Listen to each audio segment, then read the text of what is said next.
Deddy Ruslan, seorang pengusaha muda asal Kabupaten Sukabumi, menjadi salah satu bakal calon yang akan maju pada ajang pemilihan kepala daerah Kabupaten Sukabumi yang akan digelar pada 23 September 2020 mendatang.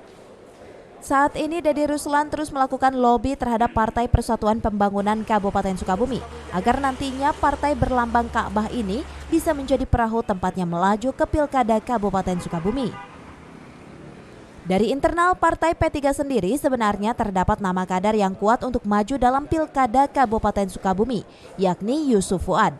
Namun demikian, Deddy Ruslan tetap optimis jika dirinya lah yang nantinya akan diusung oleh Partai P3 Kabupaten Sukabumi untuk maju dalam Pilkada Kabupaten Sukabumi 2020. Pesan kami, Pak Deddy ini dari sisi pengetahuan terhadap kesukabumian cukup baik. Beliau memiliki terobosan-terobosan dalam pembangunan. Beliau memiliki konsep membangun Sukabumi yang mudah-mudahan berbeda di 4 tahun sebelumnya. Dan basically beliau bukan seorang politisi sebetulnya. Beliau adalah seorang pengusaha murni dan terjun ke dunia politik untuk mengikuti kontestasi pilkada ini semata-mata untuk mengabdi.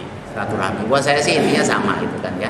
Tapi mudah-mudahan dengan keterbukaan, keterus-terangan, apapun yang saya sampaikan tadi itu menjadi bahan pertimbangan ya. Sukabumi maju bukan cuma dengan satu partai, semua partai buat saya sih sama gitu kan ya. Bicara nanti mau mengusung atau tidak, tapi kalau Sukabumi maju kan mereka juga bisa melihat secara nyata. Itu saja, dan itu jadi kepuasan batin kita ya. Gitu.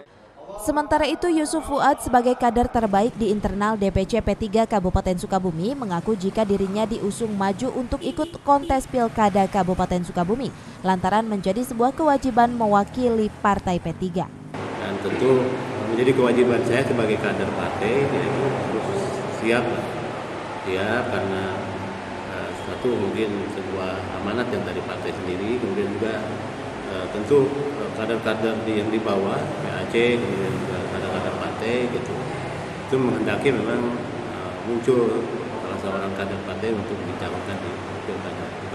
Sebelum melakukan lobi ke Partai P3, Deddy Ruslan sempat mendaftarkan diri ke Partai Gerindra Kabupaten Sukabumi untuk maju dalam Pilkada Kabupaten Sukabumi 2020. Dari Cisaat, Kabupaten Sukabumi, Iqbal Bakar melaporkan.